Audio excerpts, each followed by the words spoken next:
A maioria das pessoas passa a vida inteira trabalhando duro, e mesmo assim, não conquista nada extraordinário. Não é falta de esforço, não é azar. E definitivamente não é falta de oportunidade, é falta de controle mental.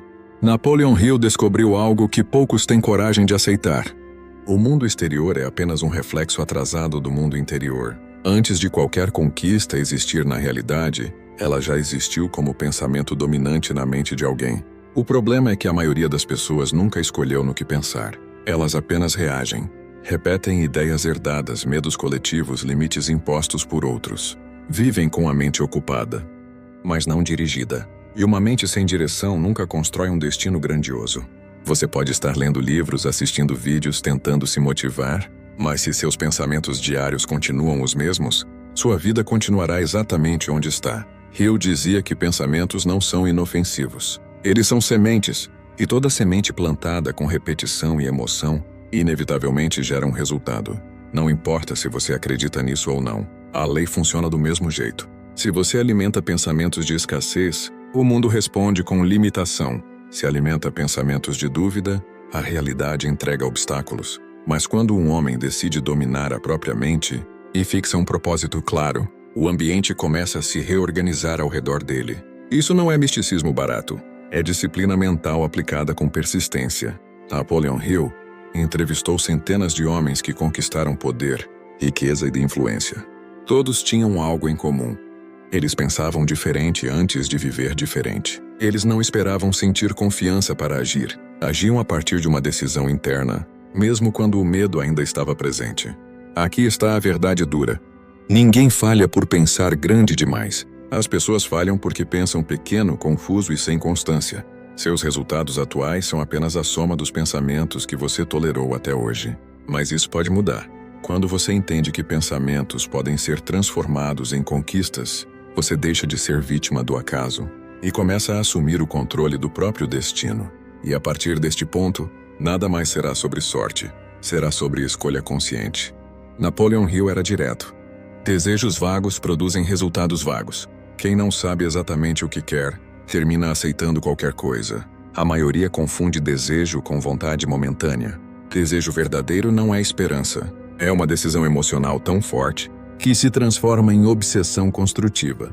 Um desejo definido não pede permissão à realidade. Ele se impõe à mente e começa a reorganizar prioridades, ações e escolhas. Hill chamava isso de propósito dominante. Um objetivo claro, específico, que ocupa o centro da consciência e expulsa distrações. Sem um propósito dominante, o homem vive reagindo ao mundo. Com ele, o mundo passa a reagir ao homem. Observe quem não chega a lugar nenhum. Objetivos genéricos, sonhos confusos, planos que mudam toda semana. Não é falta de capacidade, é excesso de indecisão. A mente humana precisa de um alvo. Sem alvo, ela se dispersa. Com alvo, ela se torna uma arma.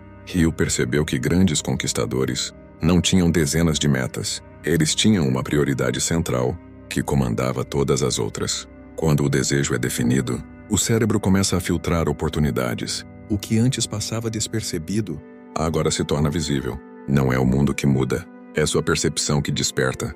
Mas aqui está o ponto que separa os fortes dos fracos. Um propósito dominante exige sacrifício. Algo sempre terá que ser deixado para trás. Conforto, distrações, relacionamentos rasos, hábitos que drenam energia. Por isso tantos desistem. Não porque o objetivo seja impossível, mas porque o preço é alto demais para uma mente indisciplinada. Napoleon Hill dizia: quando o desejo é intenso o suficiente, a mente encontra meios. Falta de recurso não é o problema. Falta de clareza é. Um homem com desejo definido não pergunta se vai conseguir. Ele pergunta apenas como. E enquanto outros esperam motivação, ele age por compromisso interno. Se você não definir um propósito dominante, alguém definirá por você, e raramente será algo grandioso. O segundo passo para transformar pensamentos em conquistas é este: decidir, escrever, assumir e sustentar um desejo que não aceita negociação, porque quando a mente escolhe um destino, o corpo encontra o caminho. Napoleon Hill afirmava algo que incomoda mentes fracas. A fé não nasce do acaso, ela é construída. A maioria espera sentir confiança para agir. Os vencedores agem até que a confiança se torne inevitável. Fé para Hill não era religião, era um estado mental criado pela repetição consciente de pensamentos. A mente não distingue verdade absoluta de ideias repetidas com emoção. Ela aceita como real aquilo que você afirma todos os dias. É aqui que entra a autossugestão, não como frase vazia, mas como programação mental deliberada. Aquilo que você diz a si mesmo, quando ninguém está ouvindo, define quem você se torna. A maioria se autossugestiona negativamente, sem perceber. Não dá, é difícil, não é pra mim. Essas frases parecem inofensivas, mas são ordens silenciosas, enviadas ao subconsciente. Hill ensinava que o subconsciente trabalha dia e noite para transformar pensamentos dominantes em comportamentos automáticos. Repetição cria hábito, hábito cria identidade, identidade cria destino. Quando um pensamento é repetido, com emoção e imagem mental, ele cria raízes profundas. Não é sobre mentir para si mesmo, é sobre alinhar a mente com o objetivo escolhido. A fé começa quando você age como quem já decidiu vencer, mesmo sem provas externas.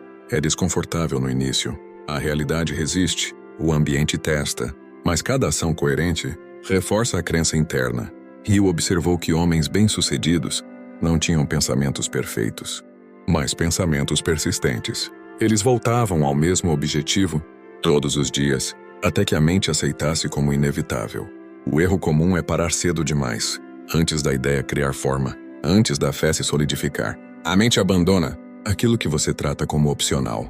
Por isso, a repetição precisa ser diária, consistente, carregada de propósito. Fé não é esperar que funcione, é continuar até funcionar. Quando a mente acredita, o comportamento muda. E quando o comportamento muda, a conquista se aproxima. Napoleon Hill observou um padrão cruel. A maioria das pessoas desiste exatamente no ponto mais próximo da virada. Não porque o objetivo seja impossível, mas porque a mente interpreta a resistência como sinal de derrota. Hill chamava isso de fracasso temporário, não como algo a ser evitado, mas como parte inevitável do processo. Todo grande resultado exige uma mente capaz de suportar atraso, dúvida e pressão, sem abandonar o propósito. Persistência não é teimosia cega, é lealdade ao objetivo, mesmo quando a emoção oscila. O mundo testa todos os homens, mas só recompensa aqueles que não negociam com a desistência. Observe quantos param quando os resultados demoram, quando ninguém aplaude, quando o silêncio se instala. É nesse ponto que a maioria retorna ao conforto conhecido e chama isso de maturidade. Hill deixou claro: o fracasso definitivo só existe quando você decide parar. Todo obstáculo carrega uma semente de aprendizado, mas apenas para quem permanece. O problema não é errar, é interpretar o erro como identidade. Mentes fracas dizem, eu falhei. Mentes fortes dizem, isso falhou. Essa distinção define quem continua e quem se dissolve. Persistência é construída quando você se compromete com o processo, não apenas com o resultado. Hill percebeu que os maiores vencedores tinham algo em comum. Eles suportavam desconforto emocional sem abandonar a direção. A maioria não falha por falta de talento, falha por falta de resistência mental. Cada dia que você insiste, sem evidências externas, fortalece o controle interno. O mundo não recompensa a intenção, ele responde à constância. Quem permanece, mesmo cansado, começa a desenvolver autoridade interna. E quando essa autoridade se consolida, a realidade cede. Persistir é continuar, mesmo quando a mente pede alívio, porque toda conquista relevante exige que você se torne maior antes de recebê-la. Napoleon Hill foi categórico. A mente isolada é limitada. O crescimento real acontece em aliança. Ele chamou isso de mastermind, não como reunião social, mas como união estratégica de mentes em torno de um propósito comum. Quando duas ou mais pessoas trabalham com harmonia, algo novo surge. Uma força invisível, mas real. Ideias se refinam. Visões se ampliam. Erros são corrigidos antes de se tornarem fatais. O erro da maioria é cercar-se de quem apenas concorda, não de quem confronta com inteligência. Um verdadeiro mastermind não massageia o ego, ele fortalece o propósito. Hill observou que grandes líderes escolhiam cuidadosamente quem tinha acesso à sua mente, porque toda conversa é influência, todo ambiente é programação. Se você convive com dúvida, ela se torna normal. Se convive com mediocridade, ela se torna aceitável. Mas quando você se cerca de pessoas orientadas para crescimento, Sua mente é puxada para cima, não por pressão, mas por referência. Mastermind não é quantidade, é qualidade, alinhamento e propósito. Uma única mente alinhada vale mais do que 100 distraídas. Hill também alertava: há ambientes que drenam energia, pessoas que vivem reclamando, criticando, desacreditando. Permanecer nesses ambientes é uma forma silenciosa de autossabotagem. Proteger a mente é parte da disciplina do sucesso. Os homens que conquistam alto são seletivos com amizades, conversas e influências. Eles entendem que pensamento é contagioso. Quem você ouve define como você pensa, e como você pensa define até onde você vai. O Mastermind forte funciona como espelho e âncora. Ele reflete falhas e sustenta decisões. Se você quer transformar pensamentos em conquistas, precisa alinhar sua mente com outras mentes em expansão, porque grandes resultados raramente nascem no isolamento. Eles surgem onde há troca, visão e compromisso mútuo. Depois de tudo o que foi dito, uma verdade permanece. Nada muda até que você mude. O que tolera na própria mente. Napoleon Hill nunca prometeu facilidade. Ele prometeu algo mais honesto. Resultados proporcionais. A disciplina mental aplicada. Pensamentos são invisíveis, mas seus efeitos são concretos. Eles moldam decisões, hábitos e, com o tempo, o destino. Não existe conquista sem comando interno. Não existe vitória sustentada sem controle da própria mente. O mundo não recompensa a intenção. Ele responde à clareza, à persistência e à coerência diária. O que você pensa hoje está construindo o cenário que você viverá amanhã. Se você continuar alimentando os mesmos pensamentos, continuará colhendo os mesmos resultados. Mas se decidir agora assumir responsabilidade total pela própria mente, o jogo muda. Hill ensinou que o homem que domina seus pensamentos não implora por oportunidades, ele as cria. Transformar pensamentos em conquistas não é um evento isolado. É uma prática diária, um compromisso silencioso, feito consigo mesmo, todos os dias. Você não precisa convencer ninguém.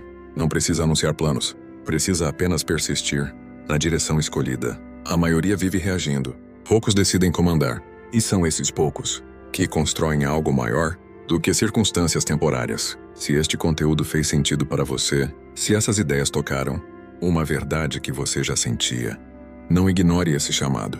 Este canal existe para fortalecer mentes, alinhar propósito e desenvolver controle interno. Inscreva-se no canal. Aqui pensamento não é entretenimento, é ferramenta de construção de vida.